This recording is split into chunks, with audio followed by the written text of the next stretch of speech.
Granny Clampett could trick people from the city, make her rheumatiz medicine, and scare off strangers with her trusty shotgun. She also kept the Clampett family connected to their mountain roots. But there was something that Irene Ryan kept from everyone on set that made her great as the sassy Daisy Mae Moses on the Beverly Hillbillies. What was the secret that Irene Ryan kept while she was one of the most popular TV characters?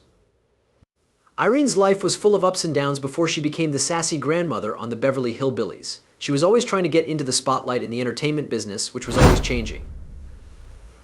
It may have looked easy, but Irene's path to fame wasn't really that easy. Irene Noblet was her given name. She was born in El Paso, Texas, on October 17, 1902. James was her Army Sergeant father, and he was from North Carolina. Katie, her mother, was Irish and just moved to the United States. Being raised in the military had its difficulties, but it also took Irene to many places and gave her many chances to learn. Though she had a sister and a brother, Irene felt like an only child sometimes because her sister Anna was 17 years older than her. Irene did her first show when she was only 11 years old. At the Valencia Theater in San Francisco, she sang Pretty Baby in an open mic night and won $3. The same as about $95 today. That moment was the start of something. She loved how exciting it was to act and hear the crowd cheer. Irene knew after that she wanted to make people laugh. Irene had taken her first big step into show business by the time she was 20. She got married to writer and actor Tim Ryan, and the two of them did circus acts together. People said that what they did was a dumb Dora routine. Irene played the ditzy, naive partner in a comedy way that made Tim's character almost angry. Their act became so famous that they were cast in 11 short films between 1935 and 1937. They were known as Tim and Irene. People loved their quick wit, and Tim's annoying catchphrase, "Will you stop it?" was even the name of one of their movies. Irene learned how to be funny and gained the charm that would make Granny such a popular character in vaudeville. It wasn't meant to last, though. Irene and Tim had to change as people went on to radio and movies. They switched to radio and were the stars of the 1936 NBC Jell-O summer show. Their show worked great on radio, where Irene's sharp voice and comedic flair brought the characters to life for people all over the country. Even though Irene and Tim were successful at work, their relationship didn't last. In 1942, they got a divorce, but Irene kept the Ryan name. Even though things were hard, Irene didn't let that stop her. She didn't lose sight of her job and kept going. In the same year, she joined Bob Hope's USO tours to entertain troops during WWII. It was no easy task to go on tour with Bob Hope. It was very hard work. Irene got to show off her skills on a bigger stage, though. She was a regular on his radio show for 2 years, making her known as a steady performer who could make people laugh, even when things were bad. For the first time in the 1940s, Irene was also in movies. She often played small parts in movies, usually as weird or nervous women who added a funny touch. And a hotel maid's notebook as Louise. She didn't have to be the boss, but she wasn't. Irene was good at stealing scenes, and directors liked how she could bring even the smallest roles to life. It wasn't long before Irene got married to Harold E. Knox in 1946, but that marriage also didn't last. When they split up in 1961, Irene was left alone and without children. She had worked in theater, radio, and movies by that time, and she had a steady job in television. She had small parts on well-known TV shows like My Three Sons, The Real McCoys, and The Danny Thomas Show. Even though these roles were small, they kept Irene in front of crowds and helped her stay in the entertainment business. Irene still hadn't found the big part that would make her famous. People knew her, but she wasn't a star. When the Beverly Hillbillies came along, everything changed. Not many people got the chance to play Granny. Irene had to fight for it. The casting director told her she was too young for the part when she first tried out. Granny's was in her late 50s at the time, but everyone thought she was an old, tough grandmother. Irene wasn't the type to give up quickly. She asked the director, "Do I need to get my gray wig and shawl from home to change your mind?" "She won't be able to keep up with the pace if you cast someone older, because I know what it's like to work from 7 a.m. to 7 p.m. The determination paid off. Irene not only got the part, but she also kills it. Paul Henning, who made the show, says Irene came ready to show she could play a redneck. She told a story about a time when she performed in Arkansas and the theater manager wouldn't let the crowd in early because they might take all the seats. It showed how quick-witted she was and how well she knew the character. Even though the Beverly Hillbillies were a huge hit, Irene Ryan never really felt safe in her role as grandmother. Fans loved her, and her performance was a big part of why the show was so famous. But Irene couldn't get rid of the fear that her time in the role might end suddenly. In an interview with the Star-Gazette in 1965, she told them she was afraid of that. "I'm always the first person on set. I've always been on time. I was always afraid of losing my job. Do you know something else? I'm still scared. Don't think this was just fear." Irene felt unsure because she had worked for years in a field that was hard to predict. For her whole life, she had worked in show business where chances came and went quickly. From theater to radio to TV and then movies, Irene had seen how quickly fame and success could fade. She had been in times when jobs were hard to come by, and she had to change her ways and work hard to stay afloat. It's interesting that the people who made the show didn't feel Irene's stress about losing her part. Paul Henning, who created and produced the Beverly Hillbillies, saw her worth right away. He even said that her acting was a big part of the show's success, and that Granny would not have been the same without Irene's special spark. Henning gave her a small gold rocking chair covered in diamonds as a gift to show how much he appreciated her important part in the success of the series. Even though people did nice things, Irene's fears were still there. Years of job uncertainty had left their mark on her, but she was always determined to keep her spot on the Beverly Hillbillies. It could have been this fear that pushed her to give every scene her all. He's still writing it after all these years, and trust me, we read it the way he writes it, she said, giving credit to the man who had given her the chance of a lifetime. By the time she joined the group of the Beverly Hillbillies, Irene had enough money to live on. Because of how well the show did, she became a millionaire and was able to buy a house after living in hotels for years. Her joke about finally being able to put her feet on her own chairs made people laugh. A small pleasure she loved after living on the edge for decades. Even though she felt more stable, she still worried about her job. Irene didn't doubt her skills when she was afraid of being fired. It had more to do with how well she knew how the show business worked. There were too many others like her who had been fired or changed without any reason. Irene knew better than most people how Hollywood could change at any time. That knowledge kept her centered, motivated, and ready. When the Beverly Hillbillies first came out in 1962, they were a huge hit right away. As the Clampett family moved from a simple life in the Ozarks to a mansion in Beverly Hills, families all over America watched their TVs and laughed at their pranks. Granny was the wild and devoted grandmother who was at the center of it all. She stole every scene she was in. However, did you know that Irene Ryan, who played Granny, wasn't really as old as her character? Irene was only 59 years old when she put on Granny's famous wig for the first time.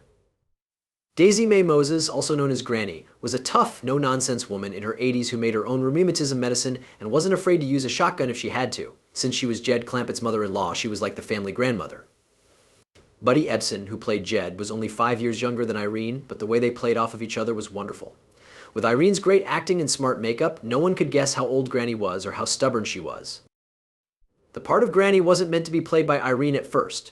Before they chose Bea Benadjour, the people who made Beverly Hillbillies had another woman in mind. Bea had been acting for a long time and seemed like the right person for the part.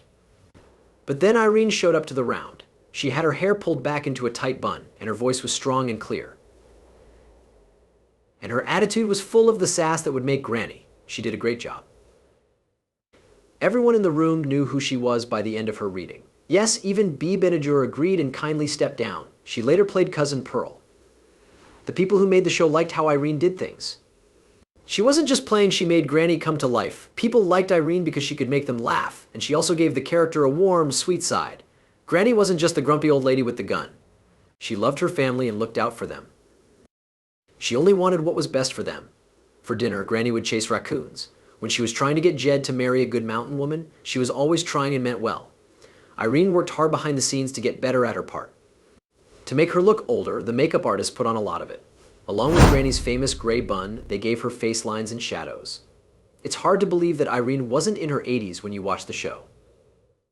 The makeup artist did a great job, and Irene's personality made the deal. She walked a little funny, made faces that were too big, and said things with just the right amount of sass and sweetness.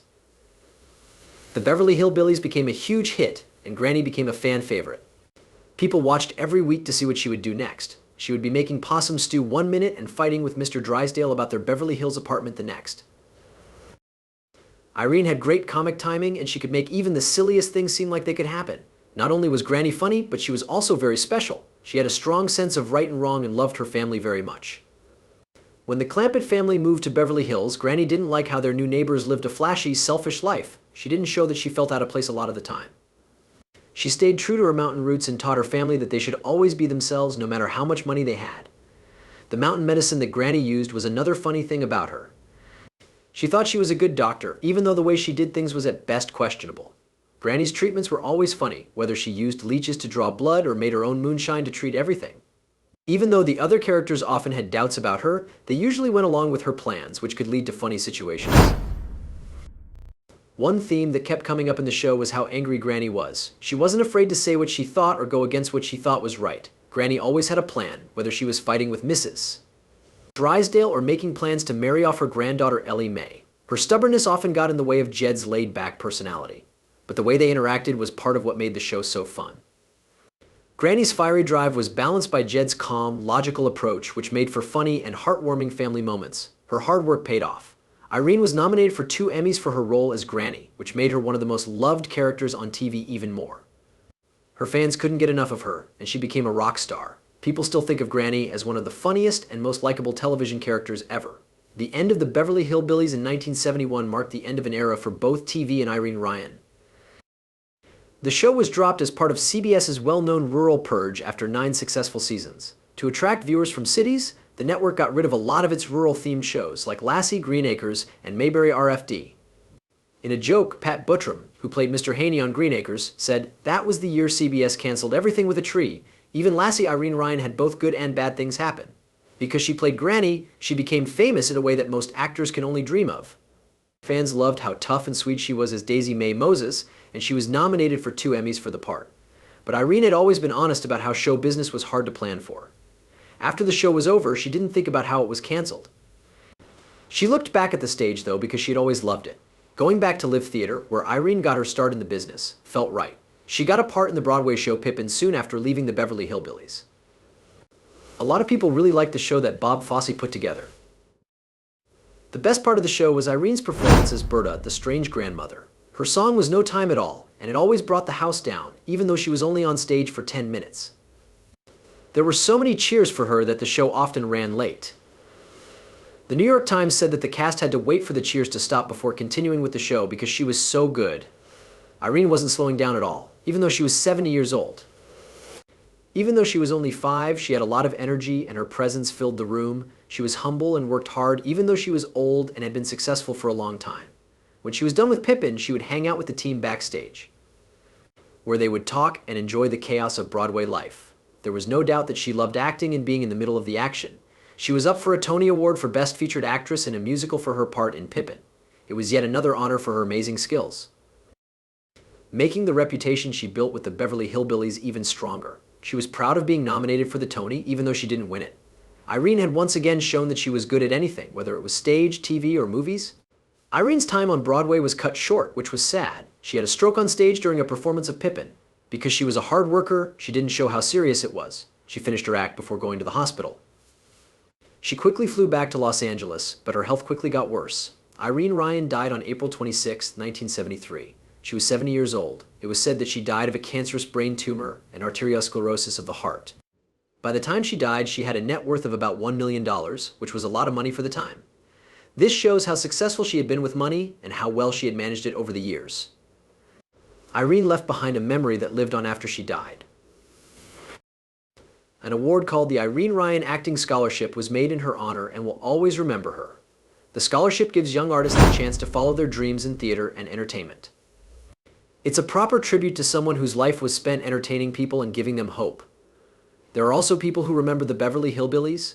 People still love this part of TV history and remember it for its funny, charming, and memorable characters. There was a movie called Return of the Beverly Hillbillies that played on CBS in 1981.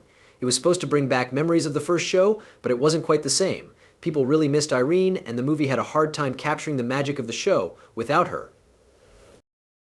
Even Paul Henning, who created the series, said the movie wasn't as good as people had hoped. He blamed the 1981 Writers Guild of America strike for some of the problems, since rewrites weren't possible. But for many fans, the Beverly Hillbillies will always be a classic. Granny, played by Irene Ryan, is still one of the most famous parts in the history of sitcoms. Granny was always a source of laughter and joy, even when she was making trouble with her rheumatized medicine or arguing with Mrs. Drysdale, who was always upset. The way Irene played the part made the character seem real. She was tough and funny, but she was also loving and devoted to her family.